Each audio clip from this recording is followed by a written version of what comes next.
So just to give you an example of what we at 4i have been doing and how we have changed our working practices and where they've remained the same. So I'm not suggesting by any means that this is best practice, just really literally to say, hand on heart and in complete honesty, this is what we have found works for us. And if any of this sounds interesting, give it a go. Or if you're not sure how you might engage with any of the things that we're doing, please get in touch and we'd love to have a conversation with you. So I think for us, this has been a really curious period because the way that a lot of people are now having to work is the way that we've worked as an organization for 4 years. So 4i has always been, and by design always was, a virtual organization, right? We have a fixed premises in Sydney and we have flexible space that we use in Brisbane and Los Angeles, as well as on demand in Melbourne. But our team is small and it's geographically dispersed. So we've been using Zoom for more than 3 years. And if anything, we've actually seen our experience with Zoom diminish from a UX perspective over the months of COVID, as their demand surge has been difficult for them to keep up with. But all of these, sort of virtual exchanges, we've been doing them for a long time. So the ways that we have changed is, of course, we're not seeing each other as much. We haven't had any interstate travel within the group now for going on 4 months. We've only interacted, those of us that reside in Sydney, on a couple of occasions really, sort of since March. And that has been hard, and it's been particularly difficult for several members of the group who really thrive on the physical energy exchange that they get from being in a room with other people. So we've done our best to do as much just really sort of talking and exchanging of ideas as regularly as we can in whatever format works best for them and what works best for everybody. I do a little short team video once a week. I use a browser called Loom and Loom.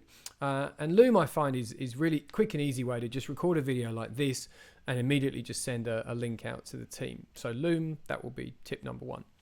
Another one that we've been doing is in our webinars, we've really tried to sort of grab as many tools as we can to increase the participation of the interaction. So rather than just have somebody kind of taking their turn at the lectern, we try and use diagrams, text-based ideation portals like Mentimeter, menti.com, to give some interaction to the team or to the client side participants in whatever it is that we're hosting. We've also found that as much as we can, going even another step and using some of the sort of brainstorming tools that are available. Stormboard is one that the team have really been enjoying using, and there's many of these out there, which you can literally do the sort of post-its on the screen or whiteboard and have everybody interact together. And that really is the crux of it. The more that you can do where the whole team are contributing, using a chat together, having an ability to write and share notes and really sort of engage collaboratively, that is what works. Beyond that, trying to be as present and engaged as you can. I know this is difficult.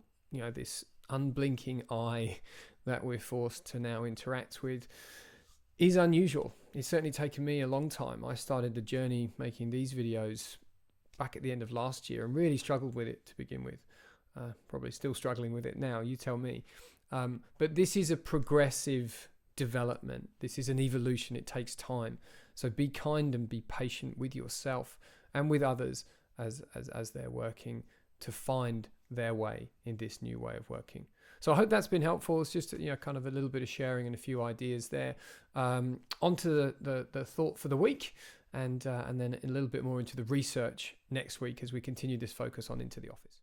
If any of the ideas I've covered today have been of interest, you can find more of these messages at 4ileadership.com/insights or search Tim Collings on YouTube. And if you like, subscribe to get the daily broadcast in your YouTube feed.